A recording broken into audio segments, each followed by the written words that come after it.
Hi, I'm Becky Kane, chairperson of the Blessing of the Combine in Snow Hill, Maryland. This year we've had our 23rd blessing, and our event honors the farmers and their families. They do so much for the community, and without them, where would our food go? We have a lot of things going on. It's always the first Saturday in August, and we have a parade at 11 o'clock, live entertainment until 12, and then they have the blessing and children's barnyard, a petting barnyard, lots and lots of vendors and food, and a lot of things to do, games. The children's barnyard is wonderful for the children to go in. They can climb on the tractors, they can do all kinds of things, get their face painted, and we have in the parade we have antique tractors as well as the combines. The combines, when they turn on Green Street, and take the entire road, all Green Street. The whole town is closed down, so people can wander and enjoy themselves. There's an antique car show down at the river, but to go to the car show, you walk through all the vendors so you can see what they have and they've been doing with their lives. But it is to honor our farmers, and we appreciate them so much.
I'd like to first start off by thanking Chief McGee and the Snow Hill Police Department, Matt Christofoli, the sheriff, and his department, the state police group that's here today, the Snow Hill Fire Department and their fire police.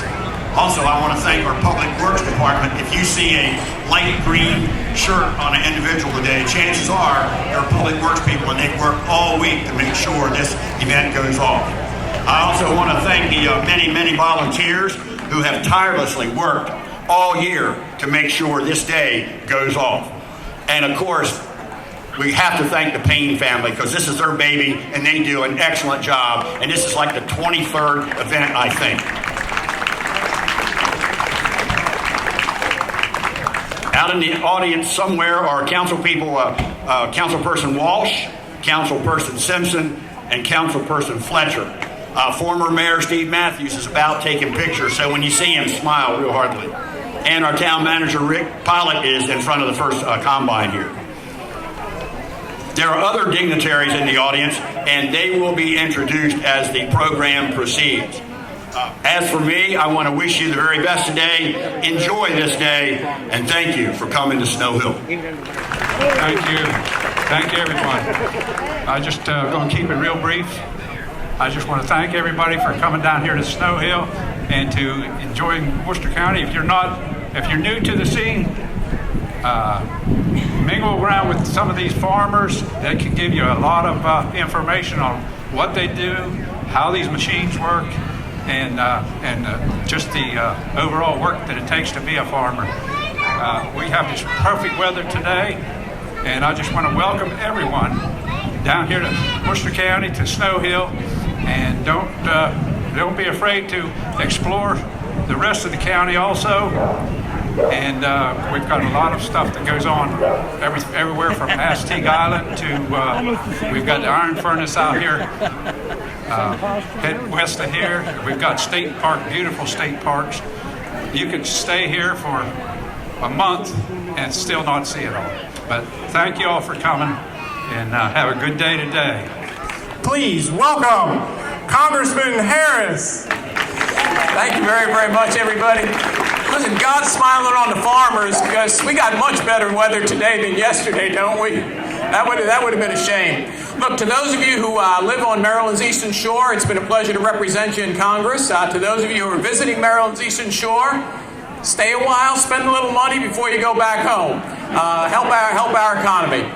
Look, obviously, the economy, if you've driven down here, what you've seen on both sides of the road is how important agriculture is to this district. From the poultry houses to the cornfields to the soybean fields, you've seen what the base of our economy is here. And it's a pleasure, as I was introduced, I do chair the Agriculture Appropriations Subcommittee. I'm not on the committee that writes the Farm Bill, but I'm on the committee that funds the Farm Bill. So I think that's just as important. And it's my pleasure to represent the agriculture community in the 1st Congressional District and really the whole Delmarva Peninsula. Look, everyone here, have a wonderful day. Thanks for inviting me back.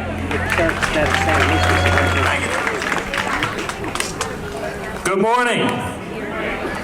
Thank you all for being here, and congratulations for another incredible blessing of the Combines. Thrilled to have the invite to come here, and just want to say a few words about Maryland agriculture. First of all, how many of you knew that Maryland agriculture was Maryland's #1 commercial industry? That's a big deal, and it's no surprise. Take a look the next time you get to the State House or you see some letterhead from the state. Take a look at the Maryland State Seal. You know what's on it? A fisherman and a farmer.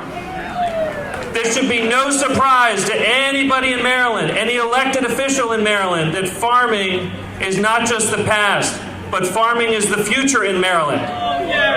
When you look at what these farmers do, they are feeding not just Marylanders, but they're feeding America. They're part of the food system. Not many people who aren't in farming understand what agriculture really is. It's food. It's health.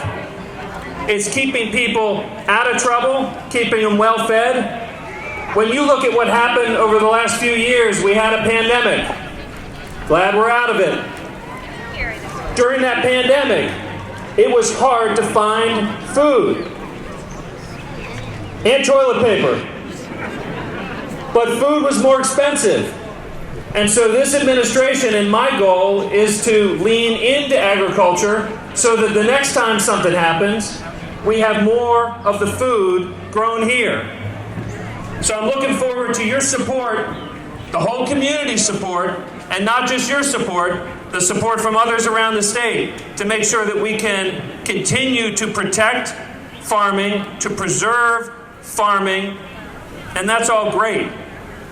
We do that to mummies and monuments and all that. What we need to do is make farming more profitable. Make it so that people want to get into farming. New people into farming, more land that's actually productive in Maryland, and that's our goal. That's the governor's goal, that's my goal, to make Maryland farming and agriculture much more profitable. We've never been under as much pressure as an industry as we are today. You think about the development pressure, you think about pricing pressure, you think about the new goal of putting 135,000 acres of solar in Maryland. Guess where they want to put it? We can't let them put it on viable agricultural land. So what's our way out of it? Our way out of it is to give farmers the tools to become more profitable, to set up new markets so that grain that was this much is going to be worth this much. Set up malting houses so that you can sell direct and make a little bit more money. We're also under significant environmental pressure. When you look at the Chesapeake Bay, which we're all farming in the context of the bay, and that's not going to change, right? That's unique. Maryland, Pennsylvania, Virginia. Iowa doesn't have to deal with it, but we do. We have to be conscious about how we're growing because we're growing in the context of the bay. I've sat in a bunch of meetings where we got my colleagues from other states, we got our colleagues from environment. When we talk about the Bay and we go around and we look at the score of the Bay, how many of you thought that getting a D in school was good? Somebody once said D's for diploma, C's for congratulations, B is for booyah. No, we want to get a good grade, and the Bay's at a D right now. We need to improve it. When we start talking about what's wrong and how we're going to fix it, everybody turns their head and looks at agriculture. That we're going to be the ones to fix it. We are fixing it. We've got the single strongest cover crop programs in the country. We've got the single strongest environmental protections in the country. Our farmers have raised their hand and said, we're going to do things differently here based on the best research. We're going to track our nutrients. We're not going to till as much as we used to. We're going to look at practices that are improving the soil, capturing the nutrients, keeping it from running off in the Bay. We volunteered to do that. Other states are looking at us and learning the lessons. We're doing our part, and we need to continue doing our part. And I'm here to make sure that we're not going to see a ton of new environmental regulations coming onto the industry. I'm going to make sure that as these great ideas come in, and farmers are the ones that have to bear the burden, if it turns out that we have to do new things, we're going to get paid to do the new things. Right? We have to make sure that if we're going to do our part, folks understand that it's food we're growing. This isn't for fun. We're not spending extra money on extra nutrients to just waste it on the soil. That's money. We need to protect, preserve, and make profitable our farmers. Last thing I'll say is, and I said this to the crew who was nice enough to drive me down, so thank you to the family for allowing me onto the combine. If we had a blessing of the combines, not just in Snow Hill, but in Silver Spring, in Bethesda, in Bowie, where I grew up, in D.C., in downtown Annapolis, I think people would think twice about blaming the farmer, and they would realize that what you're doing is protecting them. You are saving them. You are feeding them. And I'm here to ask you to keep doing it and know that we've got your back. Thanks for being here. Barb Hedges-Gadel. I'm the pastor at McKemie, right there. And we have with us today Reverend Andrew Cropper from All Hallows, which is, you can almost see it from here. Minister Latanya Martin from Snow Hill Christian Church down in the intersection down there. And Pastor Zachary Brown from Bates and Newark, UMC, United Methodist Churches. If you wander, you'll meet some other pastors from town. Markel Thomas was on the Ebenezer Charge float. Reverend Brian King is from the Mennonite Church is at the Ethnic Coffee booth. So we are out and about, and we are glad to be here today. Let us pray. Oh God, whatever our background or our politics, whatever our relationship or distance from the earth, we are ultimately dependent upon you for our daily bread. We all live by the bounty of your earth, a bounty planted, sown, and harvested by those present here today who represent the larger community of those who work the land. We give thanks for the even larger community of those involved in food production, from livestock to fish, from processing to distribution, from machine makers to packagers. We thank you for all who toil on behalf of Hungry World, and bless these farmers and their families and these communities that they serve. Lord God, engender in us an appreciation for all that farmers do and for their struggles. Open our ears and hearts to hear their needs and concerns. Motivate us to not only hear, but to respond in ways that provide for us all. Protect the farmers and the crops from all that threaten them. Guide them in the decisions needing to be made in the face of weather and wind and changing markets. Empower their work and the use of these machines to combat waste and hunger, want, and need. Make their crops and their efforts productive and ensure their safety. Amen. We're going to be splitting up and coming to each combine that is here with us this morning, well, almost afternoon, and praying. So if the person would like to join us at their combine, you're welcome to. And if not, we're just going to go bless them anyway. So God bless everybody and be safe. And I believe on the 8th day, God made a farmer. And thank you again for all our farmers, all our community that gathered around here today. This would not be possible without you all. Big round of applause, everybody. Thank you.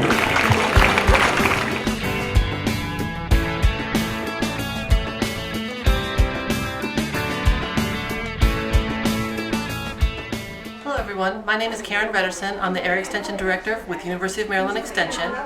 We are part of University of Maryland College of Agriculture and Natural Resources, and we take that science-based information and bring it right into the hands of our community. We have an office in every county and in Baltimore City, and today we're in our Worcester County office and we're exploring all of our opportunities that we have for the community.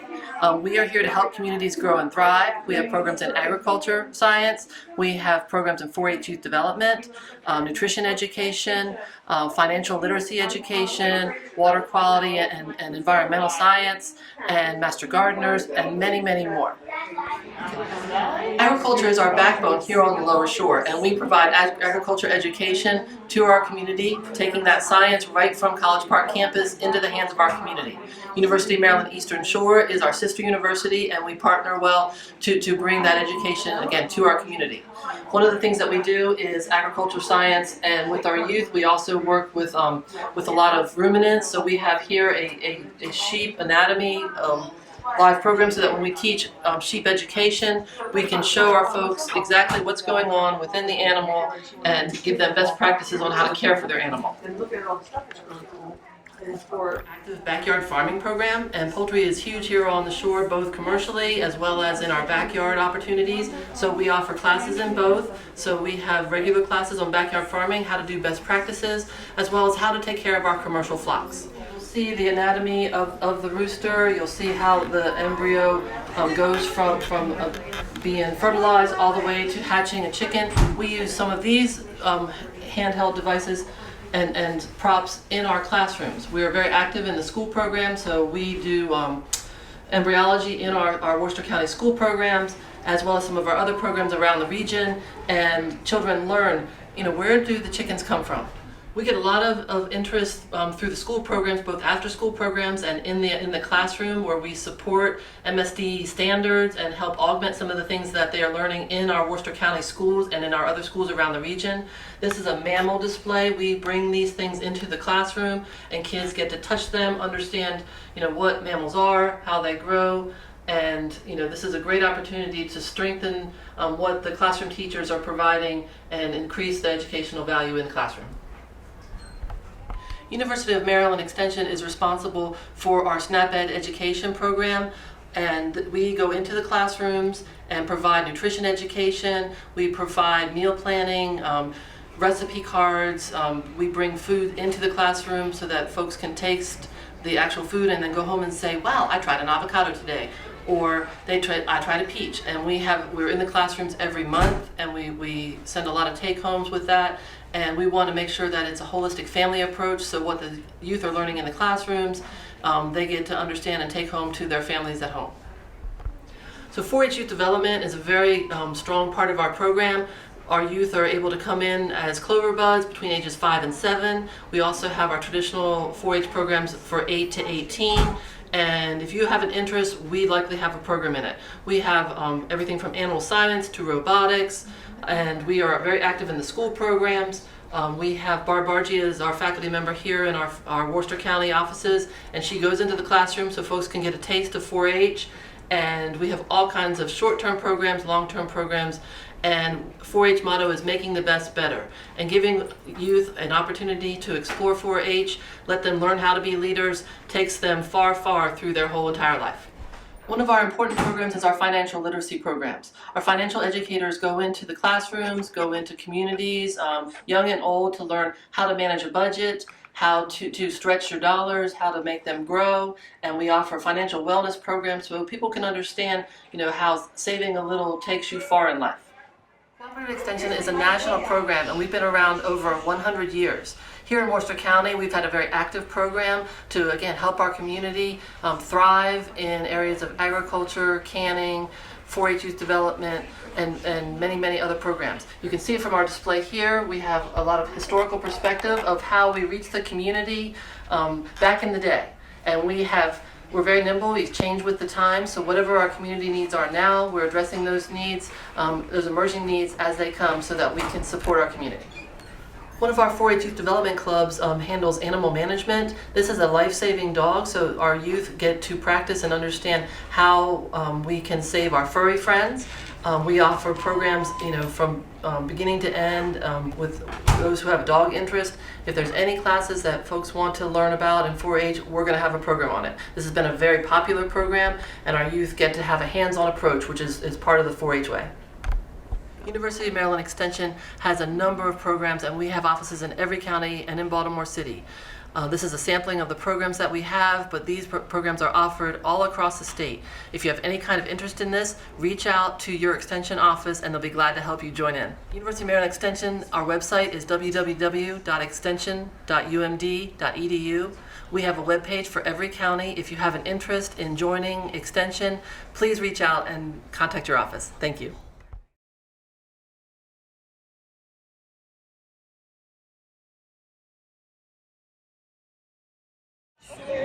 And we hope to see you on August the 3rd of next year. You can contact me, I'm Becky Payne, at 443-783-1715, or you can go on your computer and blessing.com.